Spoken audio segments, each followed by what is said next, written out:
A buyer opens the basement door and finds a 600-pound gun safe bolted into the concrete. Out back, there's a shooting berm and a lane cut through the trees. Inside the garage, fresh drywall covers damage from a negligent discharge. Which parts belong in the disclosure? Which details stay private? And when does firearm ownership become a property issue? Michigan law does not require a firearm inventory. A purchase agreement is not a gun registry, but once a setup changes the land, damages the structure, or creates an environmental concern, it becomes a real estate issue. Today, I'm breaking down where disclosure begins, how to handle built-in safes, what backyard ranges trigger, and why hiding a gun-related condition can lead to a lawsuit. This is general education, not legal advice.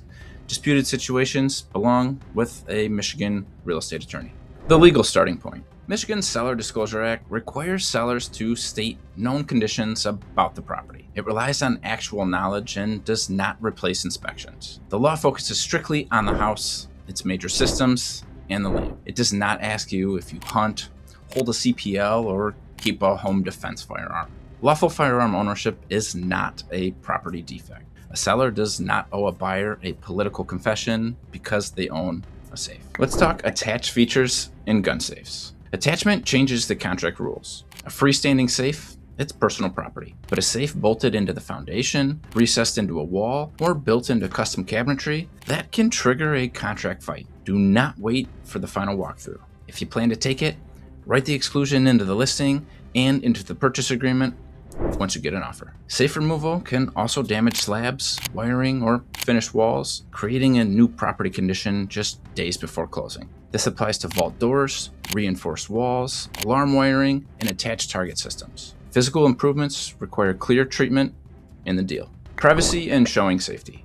Showings bring strangers, including minors, into the property. Michigan's secure storage laws require an unattended firearm to be locked away or kept unloaded and trigger locked when a minor is likely to be present. Leaving accessible weapons creates needless risk. Remove ammunition, suppressors, sensitive paperwork, and keep remaining safes locked. Property access should never expose your private inventory. Damage and hidden repairs. If a pistol discharged into a wall years ago, disclosure depends on what damage remained. A cosmetic patch is different from a round that damaged wiring, pierced plumbing, or remains inside the structure. Michigan's disclosure form asks about known problems with major systems. If firearm damage still exists or caused an unsafe repair, hiding it is a dangerous strategy. Calling it a wall patch more excuse damaged wiring behind the paint. Repairs should be done correctly and backed by contractor invoices. Documentation protects you from buyers assuming the worst. The backyard range and local rules. A backyard shooting setup touches land use, safety, and environmental laws. The steel targets, they leave with you.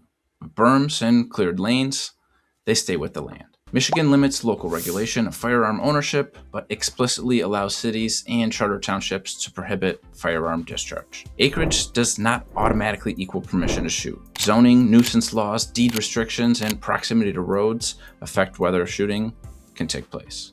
If the township issued a violation or neighbors complained to police, burying that history while marketing the home as range ready is just going to invite a lawsuit. So verify local ordinances before listing and never promise rights you cannot legally verify. The Sports Shooting Ranges Act and soil. Michigan's Sports Shooting Ranges Act protects qualifying ranges, but it's not a blanket shield for a backyard berm. Protections, they depend on compliance with the Michigan DNR's generally accepted operation practices. A casual backyard setup rarely qualifies as a protected commercial facility. Avoid words like grandfathered without written documentation. And consider the soil. Heavy target shooting leaves lead and projectiles in the ground, which raises environmental questions. The disclosure form explicitly asks about contaminated soil.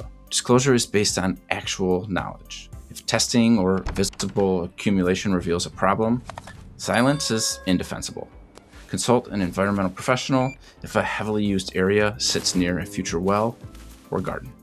Ammo, reloading rooms, and egress. Ammunition and reloading equipment are personal property, but modification to the room, like electrical upgrades, ventilation systems, or built-in benches, they remain. A hidden gun room is impressive, but cut floor joists, unapproved wiring, or blocked egress can cause inspection failures unrelated to firearms. Buyers need honest data about the structure, not your life story. Neighbor conflicts and due diligence. A single noise complaint isn't a property defect, but a documented pattern of police calls or pending litigation is. Formal restrictions affect a buyer's intended use and belong in the disclosure. Do not hide a berm by calling it a recreational landscape. Direct explanations protect you better than suspicious concealment. Buyers must also do their part. Verify parcel lines, discharge ordinances, and ask about past law enforcement contacts. The seller's disclosure is just the starting point. If new damage occurs before closing, like a mover cracking the slab, Michigan law allows you to amend the disclosures as long as they're in writing. Keeping this document accurate up until the date of closing is super important. Before listing, separate personal property from structural features. Firearms, ammo, and movable targets, they leave. Wiring, structural changes, and soil conditions, they stay. Support any land use claims with actual permits and ordinances. See, responsible gun ownership and honest real estate align perfectly, and both require control and clear documentation. So remember, make sure to secure your collection, document attached features, and handle known conditions honestly. Keep your grip tight, Michigan. We'll see you on the next one.